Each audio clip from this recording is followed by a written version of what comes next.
자, 얘들아. 너네 중3 때 요 단어 혹시 기억하니? 요 단어를 공부하진 않았어.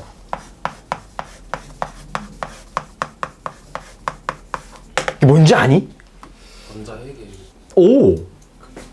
번호 오! 나쁘지 않았어요. 근데 그건 아니고요. 따지고 보면. 쉽게 얘기해주면 원자량이라고 하는 것은 원자 번호를 원자 질량을 이야기해요. 우리 원자 질량 어떻게 구했니? 원래 예전에 중3 때 배웠을 때. 곱하기 2야라고 하지 않았나? 어디다가? 원자마다 가지고 있는 그 고유한 번호, 이 원자 번호에다가 곱하기 내가 2야라 그랬을 거야. 중3 때 일정 성분비 법칙 같은 거 할 때 그랬었죠. 그죠? 그래서 여러분 대표적으로 3번인 친구 누구예요? 3번. 리튬은 그럼 원자량이 얼마인 거야? 6인 거야. 그런데 가장 중요한 거 1번이 누구죠? 수소는 그러면은 이 공식으로 따지면 원자량 얼마 나와야 돼? 2 나와야 되겠지. 근데 얘 1이라 그랬어. 내가 수소는 예외로 1이라 그랬지. 그지? 오늘 배울 내용이 왜 수소가 1인지 공부하는 거라고 생각하시면 되겠습니다. 됐나요? 알겠죠? 자, 우선 간단하게만. 이게 중요하진 않아가지고 보면 그런데 가봅시다. 자, 그래서 우리가 가장 먼저 공부할 건 뭐냐면은 빅뱅 우주론부터 공부해야 돼요. 빅뱅 우주론. 여러분 원래 1호 개정교육과정, 즉 작년에 고1이었던 학생들 대상으로는 빅뱅 우주론을 바로 공부하지 않습니다. 원래는 이제 빅뱅 우주론이 등장하기까지의 그 과정을 공부해야 돼요. 우주는 가만히 정지해 있을 거야. 정적 우주론. 아니야, 우주는 움직여. 동적 우주론. 이 둘이 싸웠어. 누가 이겼겠어? 동적이 이깁니다. 그 다음에 빅뱅이 맞아. 아니야, 정상이 맞아. 싸우다가 빅뱅이 이겼다라는 것까지 다 설명을 하는데 우린 싹 빠졌어. 여러분 세대는. 싹 다 빠졌고 여기서부터 시작을 합니다. 여러분 이 빅뱅 우주론은요, 따지고 보면 이거 비꼬는 말이에요. 자, 빅뱅 우주론을 주장한 학자들은 이렇게 정의를 했습니다. 이 우주라고 하는 것이 한 점에서 어떻게 된 것이냐? 거대한 폭발로 인하여 우주가 시작되었다라고 이야기를 합니다. 근데 그 폭발이 절대 작지 않았고 어마어마하게 컸다. 그래서 이렇게 비꼬는 거야. 우주가 큰 폭발로 빅뱅으로 만들어진 거야. 그렇게 해서 꼭 비꼰 거예요. 너 새끼 장명 센스 뭐야? 오케이, 나 이 우주론은 빅뱅 우주론이라고 할래. 그래서 빅뱅 된 거예요. 좀 웃기죠? 네. 이런 내용이 있고요. 자, 이 빅뱅 우주론에서 가장 중요한 거, 우선 여러분 빅뱅 우주론에서 가장 중요한 것은 우주가 팽창한다라고 하는 정의가 가장 중요해요. 이해됩니까? 그죠? 우주가 가만히 정지해 있지 않고 팽창한다는 거예요. 여러분 생각해 봅시다. 우주가 팽창한다는 것은 우리 둘 사이에 있는 이 빈 공간이 넓어지는 거야. 그럼 우리 둘은 자연스럽게 어떻게 되겠어? 멀어지게 되겠지, 얘들아. 그지? 그렇지. 그러면 결국에 이 강의실의 전체적인 부피는 점점 어떻게 되겠습니까? 커지게 되겠죠. 이해가 돼요? 이해 안 돼요? 이해되죠. 그죠? 그 다음 이 빅뱅 우주론에서 부피가 증가한다는 것은 이렇게 쓸 수 있어. 뭐냐면 또 직선 못 긋기 시작한다 또. 자, 요렇게 생긴 우주가 있다라고 해볼게요. 이 안에 별들이 하나, 둘, 세 개 있다라고 해볼게. 알겠지? 자, 우주가 팽창함에 따라 어떻게 변화한 거였냐면은 이렇게 직육면체의 크기 자체가 더 커지게 되었다라고 생각하시면 되는 겁니다. 요렇게요. 근데 여러분 제가 그림 잘 보세요. 팽창하긴 했는데 별의 개수는 어때요? 그대로죠. 이해됩니까? 즉 빅뱅 우주론에서 이야기하는 것 중에 가장 중요한 것 첫 번째, 팽창한다는 것도 중요하겠지만 팽창하더라도 질량은 어떻게 되겠습니까? 별의 개수가 일정하기 때문에 그대로 일정하게 유지된다는 거예요. 자, 여러분 우리가 질량이라고 하는 친구랑 부피라고 하는 친구를 모두 공부했네요. 그럼 자연스럽게 이 내용까지 이어질 수 있어야지. 무슨 내용이 이어져야 돼? 밀도. 우리 밀도 어떻게 구합니까? 부피분의 질량으로 구하죠. 근데 빅뱅 우주론에서 가장 중요한 거 부피, V 값은 팽창하고 있어요. 커지고 있는 겁니다. 하지만 분자값 M, 질량값은 어때요? 일정하죠. 따라서 이 빅뱅 우주론이 주장하는 것 중에 가장 중요한 거 밀도값은 점차 어떻게 되겠습니까? 감소하겠죠. 작아질 거예요. 근데 여러분, 밀도가 감소한다는 것은 우리 둘 사이의 거리가 점점 멀어지는 거야. 입자 사이의 충돌 횟수가 점점 어떻게 되겠어? 줄어들어. 그러면 결국에 온도도 어떻게 되겠니? 감소. 이게 첫 번째로 할 일이야. 알았습니까? 그래서 빅뱅 우주론을 주장한 학자들은 이런 내용들을 가지고 강의를 시작합니다. 두 번째, 그래서 우리가 눈으로 볼 수 있거나 느낄 수 있는 이 물질들은 다 뭘로 구성되어 있어? 입자, 원자라고 하는 것으로 구성되어 있죠? 그것들에 대해서 공부해 볼 겁니다. 입자의 생성이에요. 이 입자의 생성에 대해 공부하다 보면은 유튜브 많이 보신 분들은 좀 웃을 수도 있습니다.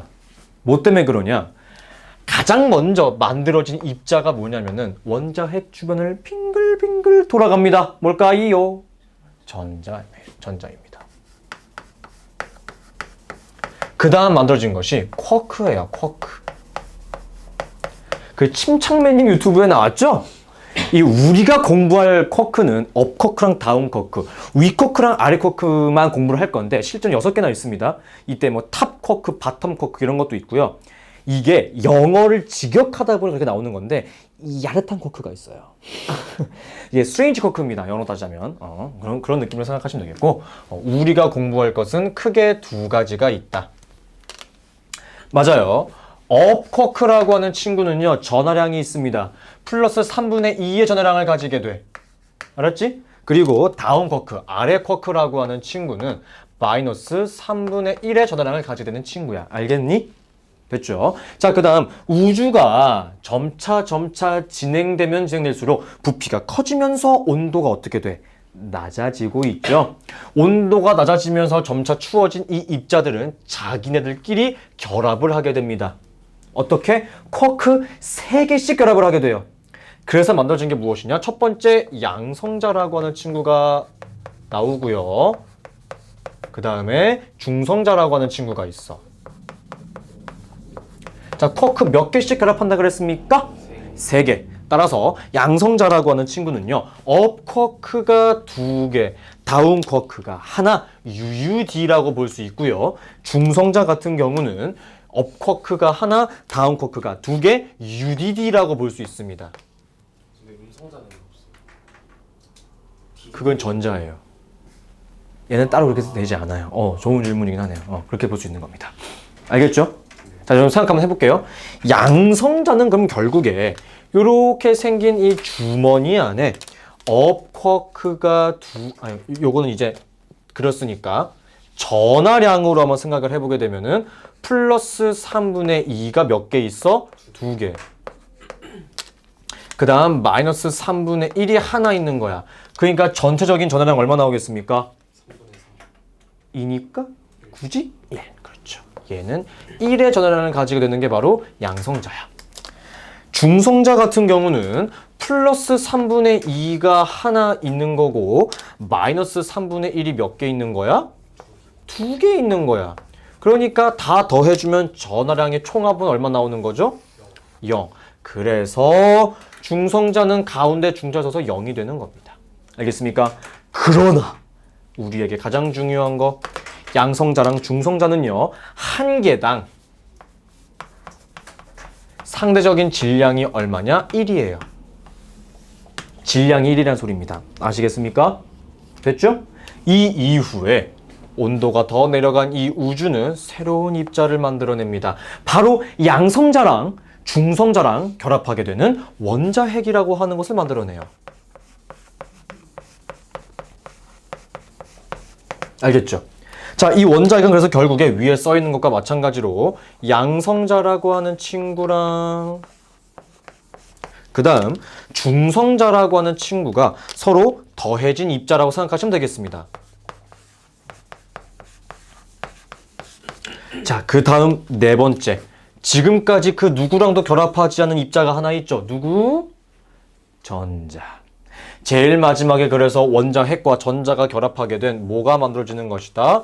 원자라고 하는 친구가 만들어지는 거예요. 알겠습니까? 자, 여기서부터는 굉장히 디테일하게 터치해 볼 거야. 알겠습니까? 따라오세요. 자, 가보도록 하죠. 여러분, 저는 지금부터 요거 한번 이야기해 볼까 해. 이 원자핵이라고 하는 친구 잘 봐, 얘들아. 여러분, 애초에 원자핵은 어떤 전하를 띠고 있나요? 플러스 전하 띠고 있습니다. 대답 잘해줘서 너무 고마워. 그러니까 결국에 이 플러스 전화래, 미친.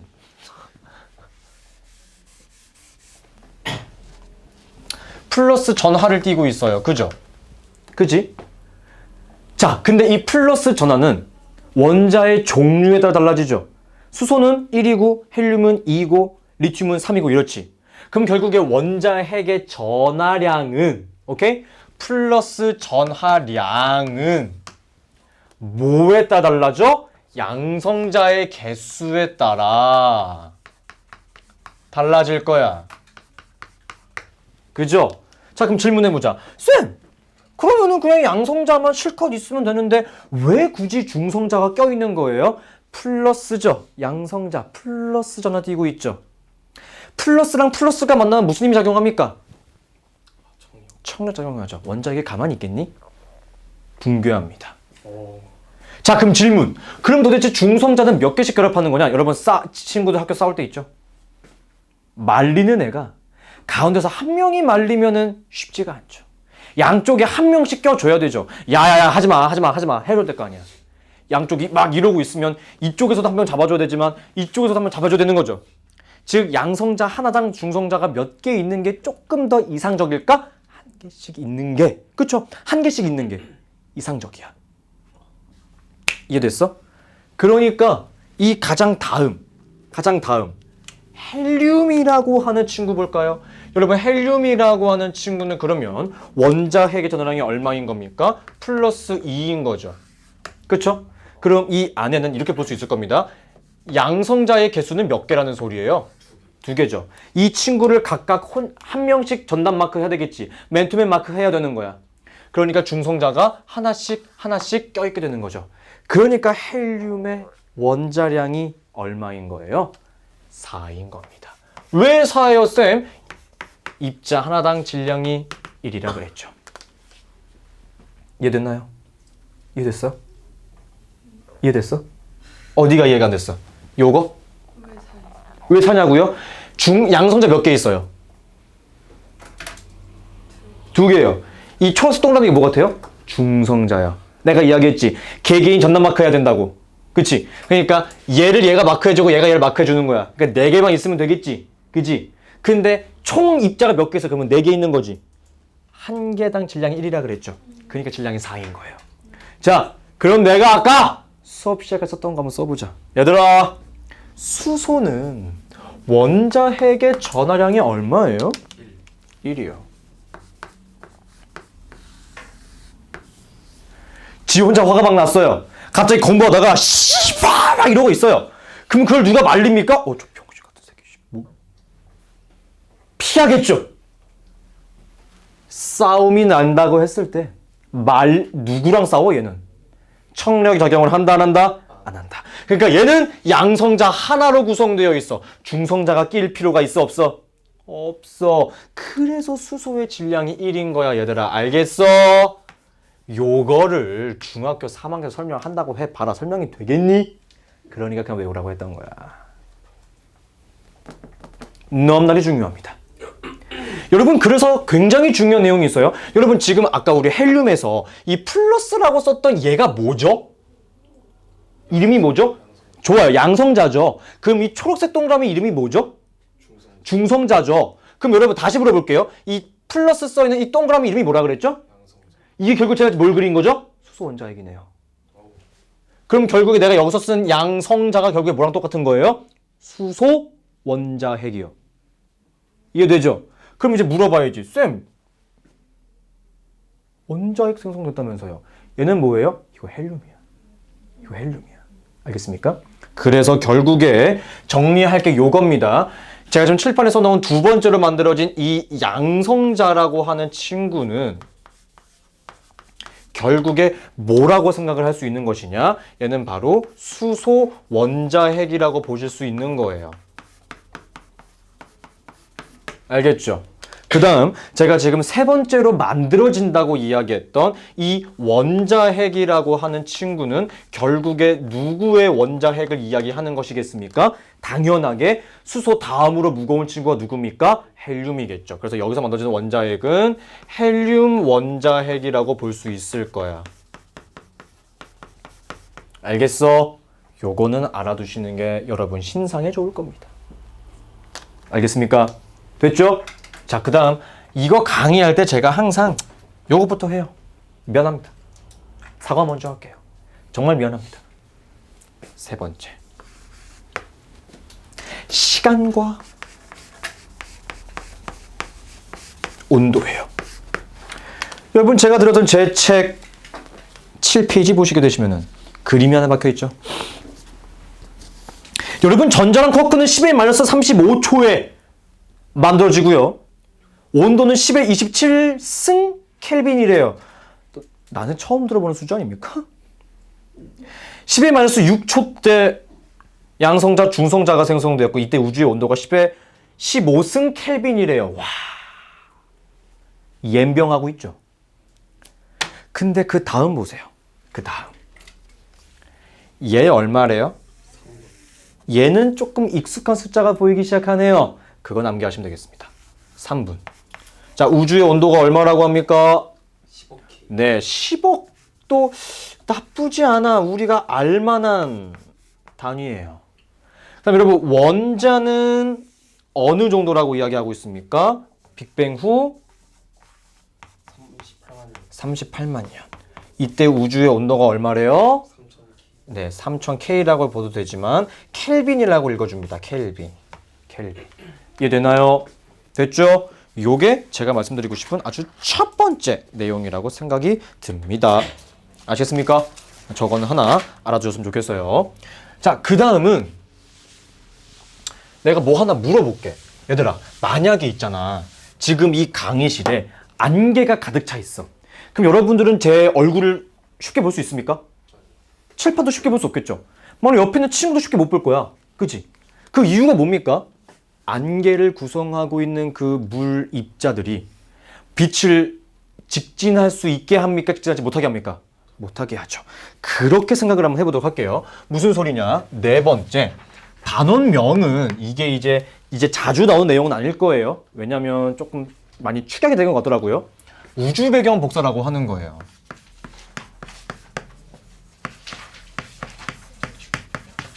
우주 배경 복사라고 하는 건데요. 첫 번째, 원자라고 하는 것이 이 우주에서 만들어지기 이전에는 어떤 특징을 가지고 있냐면 원자핵은 이렇게 둥둥 떠다니고 있었을 거야. 둥 있었을 건데 아직까지는 원자핵이랑 결합을 안 했죠. 그러니까 전자가 이렇게 막 우주에 있었다는 거야. 근데 빅뱅이 커다란 폭발이라 그랬지. 그럼 빛과 열이 있어 없어? 있어. 폭발이니까. 근데 그 빛이 팅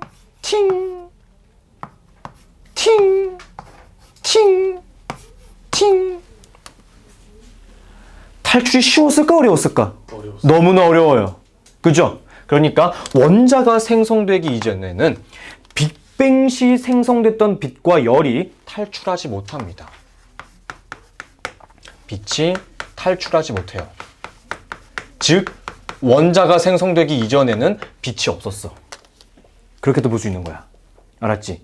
그런데 빅뱅 후 약 38만 년이 지난 다음에 바로 원자라고 하는 것이 탄생되었죠.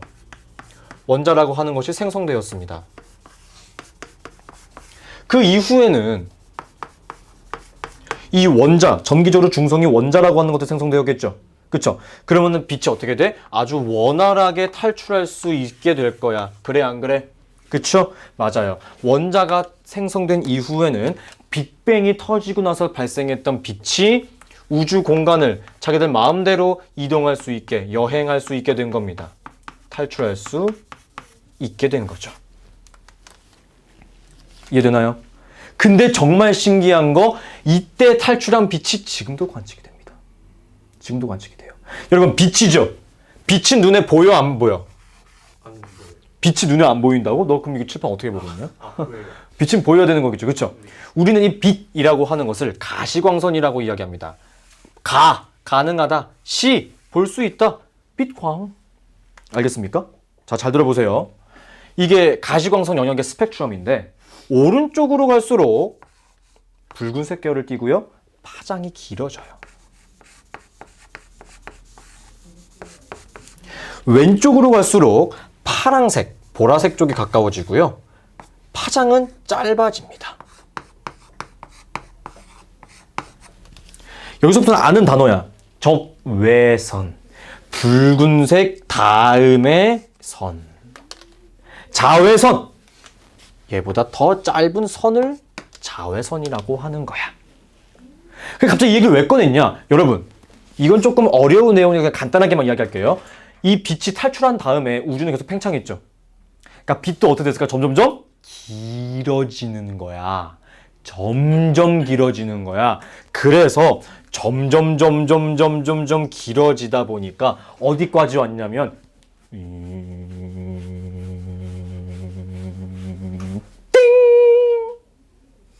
뭐 같아요? 전자레인지. 마이크로파. 그래서 파장이 너무나 길어지다 보니까 전자레인지에서 나오고 있는 마이크로파라고 하는 형태까지도 파장이 길어졌고요.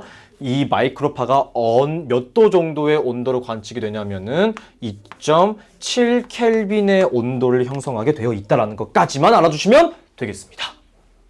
이해됐어? 이 정도만 봐도 돼. 자, 저 우주 배경 복사라고 하는 것은 결국에 무엇이냐? 우주, 즉 이 빅뱅 우주론을 뒷받침해주는 하나의 커다란 증거가 됩니다. 야, 그러면은 그때 탈출한 빛이 지금도 있어야 되는데 있겠냐? 있는 거야. 야, 있잖아, 임마! 이거 내 말이 맞네! 라고 된 거야. 그랬더니 한 학자가 이렇게 얘기합니다. 저게 왜 맞지? 야, 그러면은, 요것도 맞을걸? 하고 반문을 합니다. 헉, 진짜 그런가? 하고 과학자들이 찾아봐요. 어떻게 찾아보느냐? 봅시다. 5번째. 수소와 헬륨의 질량비라고 하는 친구입니다. 수소와 헬륨의 질량비예요. 자, 빅뱅이 터지고 시간이 일부 지났습니다. 초기에는 양성자랑 중성자의 개수가 거의 비슷비슷했어요. 그런데 시간이 조금 지나다 보니까 어떻게 됐냐면은 양성자의 개수가 하나, 둘, 셋, 넷, 다섯, 여섯, 일곱, 하나, 둘, 셋, 넷, 다섯, 여섯, 일곱, 14개까지 늘어나 버렸고요. 오히려 중성자의 개수는 2개로 감소해 버리는 일이 발생한 겁니다. 오케이? 그래서 초기에는 양성자와 중성자의 개수비가 14대 2, 즉 7대 1이라고 하는 개수비로 변하게 됩니다. 자, 근데 양성자랑 중성자가 만들어진 이후에 요거 한번 볼까요? 제가 지금 분홍색 동그라미로 쓴 이 양성자 하나가 결국에 누구랑 똑같다 그랬지? 아까 이야기했는데. 수소. 맞아요. 그냥 수소야? 원자핵이라고 하는 게 조금 더 적절할 것 같아. 수소 원자핵이야. 그죠? 자, 그 다음 양성자랑 중성자가 만들어진 이후에 그 다음에 만들어진 게 뭐라 그랬어? 원자핵. 근데 그 원자핵이 누구의 원자핵이라 그랬죠? 헬륨은 양성자가 몇 개? 중성자 몇 개? 그러니까 요렇게 흰색 동그라미 하나가 요게 뭐가 되는 거야? 헬륨 원자핵 되는 거야.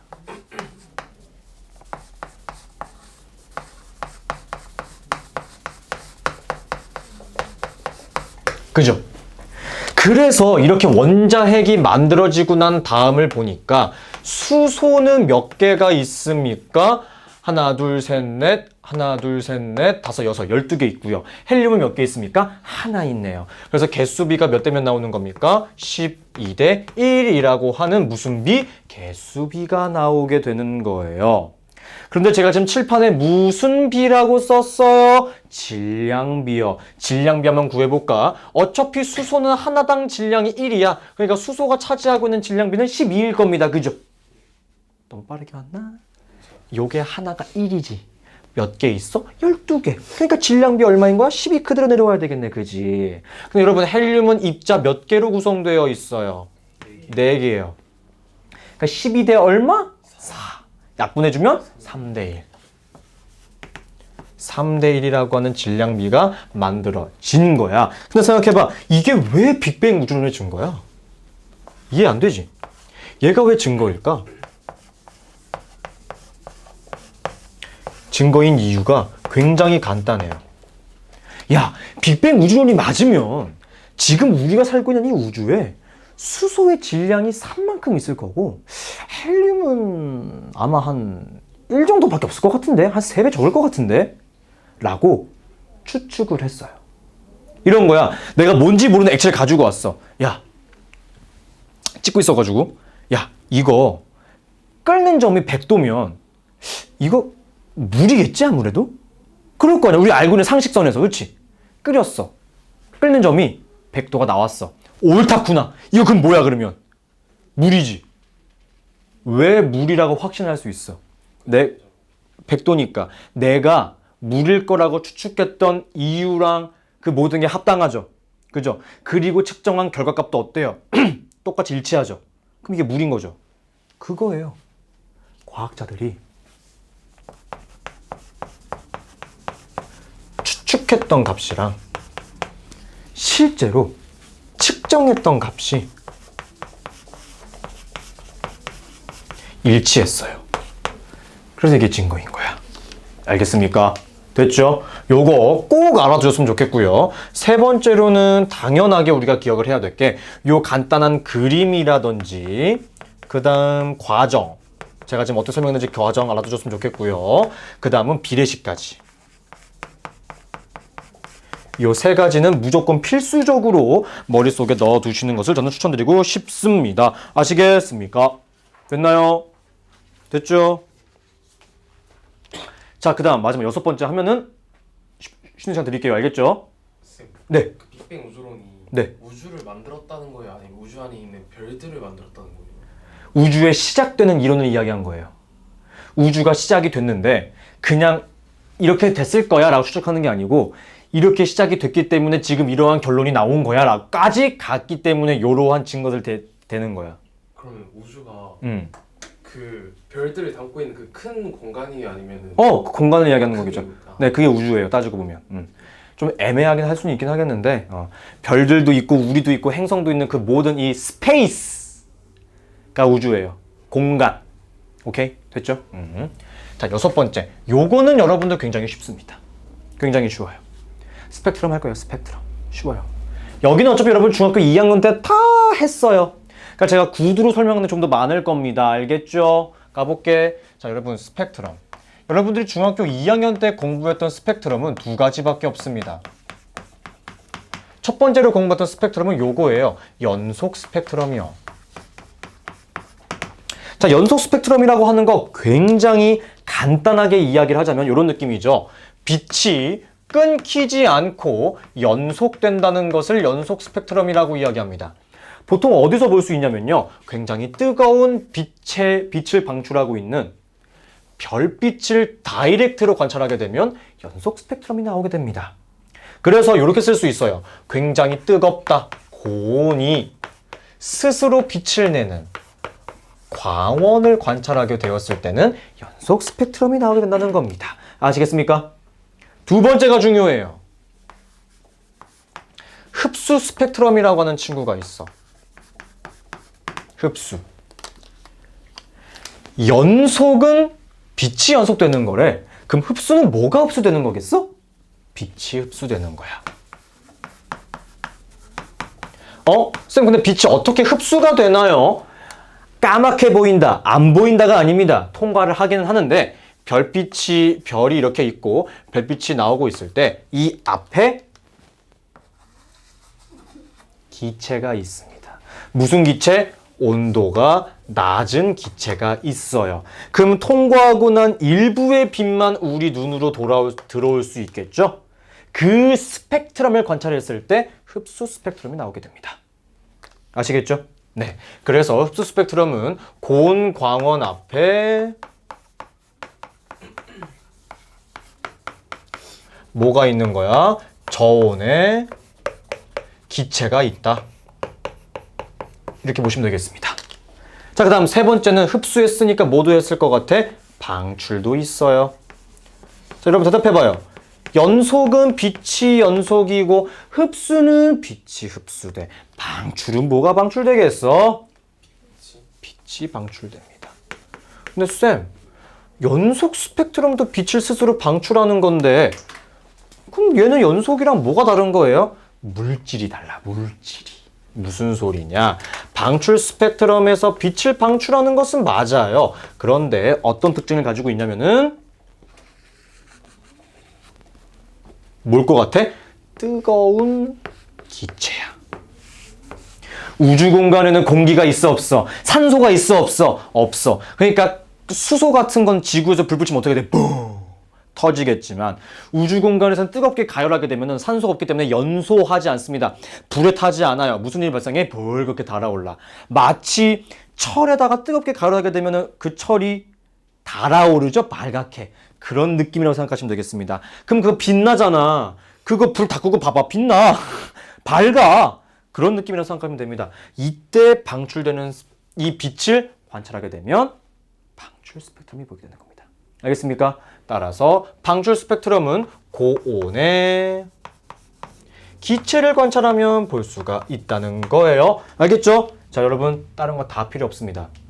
책에 보시면 굉장히 여러 가지 특징들이 있죠. 스펙트럼 분석을 통해 우주를 구성하는 원소의 종류와 질량을 알 수 있다. 이 스펙트럼이라고 하는 것으로 이거 파악한 거야. 3대1. 알겠죠? 두 번째, 원소를 전부 다 파악할 수가 있어. 진짜로.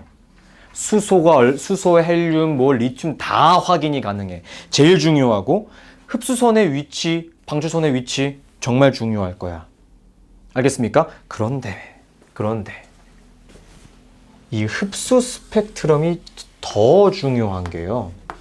우리가 우주에 떠 있는 모든 별빛도 은하도 다 흡수 스펙트럼으로 관찰이 됩니다. 그 이유는 간단하게 이야기해드리면 이런 느낌이에요. 아무리 우주 공간에 아무것도 없다라고 생각을 할 수 있긴 하겠지만 아주 미세하게 무엇은 존재할 수밖에 없다. 가스들은 존재할 수밖에 없다. 두 번째, 별들은 질량이 커요, 작아요? 그죠. 가스, 대기를 일부는 포함하고 있기 때문에 흡수 스펙트럼으로 관찰되는 겁니다. 이해됐습니까? 됐죠? 10분 쉬었다 할게요. 지금 빛은 발전 아니에요? 네. 그러면은 우주에 빛이 있으면